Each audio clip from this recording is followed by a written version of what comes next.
Imagine waking up on a normal Wednesday morning, logging into your computer, only to realize the internet is gone. No emails, no online classes, no video calls. For thousands of people across California, that nightmare became reality after a car crash knocked out Comcast's Xfinity internet service. The disruption spread like wildfire, cutting off entire neighborhoods, leaving businesses stranded and forcing families offline for most of the day. And it all happened in a matter of seconds when one car slammed into a utility pole, sparking a digital blackout across Central California.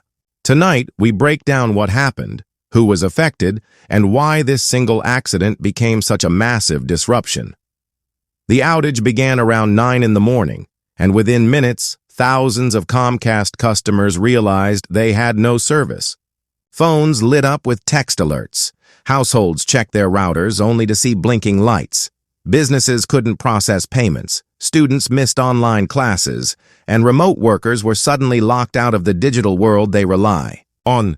And all of it, according to officials, stemmed from a public safety incident involving a car crash that destroyed a critical utility pole. The ripple effect was enormous, especially for residents and businesses in the greater Sacramento area. Elk Grove, Rancho Cordova, and nearby suburbs were immediately plunged into an internet dead zone. But the damage didn't stop there. Reports soon confirmed that Clovis, Fresno, Lodi, Los Banos, Madera, Mendota, Perkins, and a long list of other cities also lost service. In other words, this wasn't just a neighborhood glitch, it was a regional crisis. For countless families, this was more than an inconvenience. It was a full-blown disruption of daily life. Just think about how dependent we've all become on a steady internet connection, whether it's for work, school, entertainment, or even basic communication. Suddenly, thousands were cut off. Some wondered if it was a cyber attack. Others worried it was a statewide system failure. But as details emerged, the truth was both simpler and scarier. One crash into a utility pole brought an entire digital ecosystem to its knees, and here's where it gets even more frustrating for customers.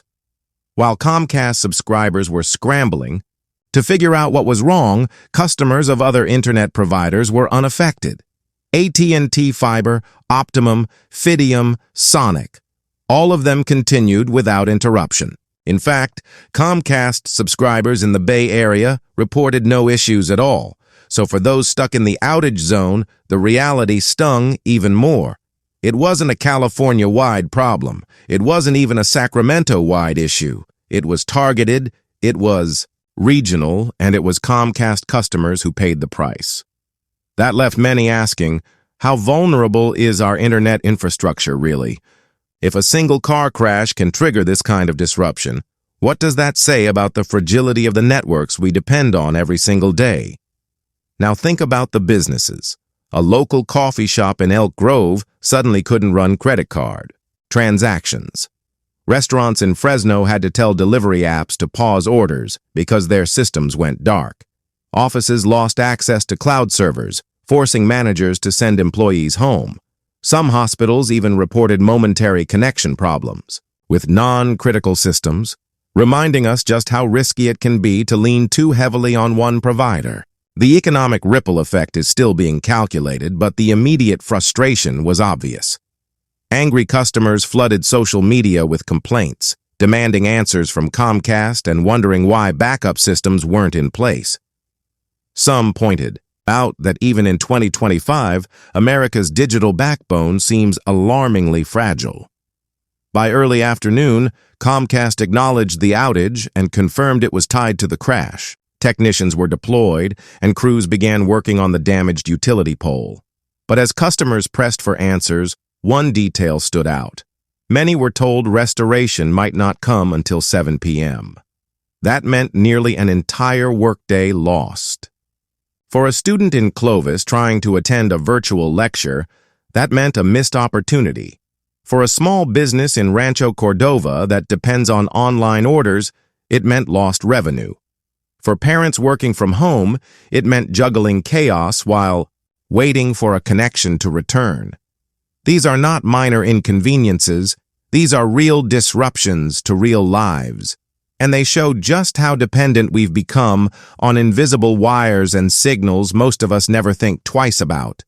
And here's the bigger question. What if the next disruption isn't caused by an accident? What if it's intentional? Experts have long warned that America's internet infrastructure is vulnerable to sabotage, whether from hackers or physical damage, if a single car can cause chaos. What would happen if multiple attacks targeted utility poles, fiber lines, or data centers? Would we see entire regions fall offline? Would businesses grind to a halt? This incident is a wake-up call. It proves that internet service is not invincible, it's fragile, and the consequences of that fragility are becoming harder to ignore. Still, there's another angle to this story. Some customers questioned why only Comcast seemed to be affected. Competitors like AT&T and Sonic didn't report outages. Was Comcast's infrastructure simply weaker? Was the company unprepared for something like this? These are questions many are now demanding answers to. Comcast, for its part, has promised to investigate and restore services as quickly as possible. But for customers who lost an entire day of work, an apology may not be enough. They want accountability. They want guarantees. And they want to know this won't happen again. But can any provider really promise that? Or is this just the cost of living in a digital age where one accident can ripple across millions of screens? Let's pause and consider the human side of this. Imagine a high school student in Madeira preparing for an important online test. Imagine a family in Los Banos trying to stay connected to relatives across the country. Imagine a hospital administrator in Fresno trying to update patient records in real time. All of them were suddenly thrown offline by a crash they had nothing to do with. The digital world may feel infinite, but its lifeline is very real. Fiber optic cables, utility poles, fragile networks stretched across states. When one of those breaks, lives are disrupted in ways most of us don't realize until it's too late. And so tonight, the story of a car crash in Central California isn't just about twisted metal or a broken pole. It's about a system that buckled under the weight of one accident. It's about families, students, and businesses left stranded without the lifeline they depend on. It's about whether America's internet is strong enough for the demands of the future. And it's about a company, Comcast, now under intense pressure to prove it can deliver reliable service to the people who pay for it. Will this be remembered as a one-day inconvenience, or will it spark a bigger conversation about redundancy, backup systems, and digital security? Only time will tell. But for those who lived through the outage, the frustration is very real, and the questions are just beginning.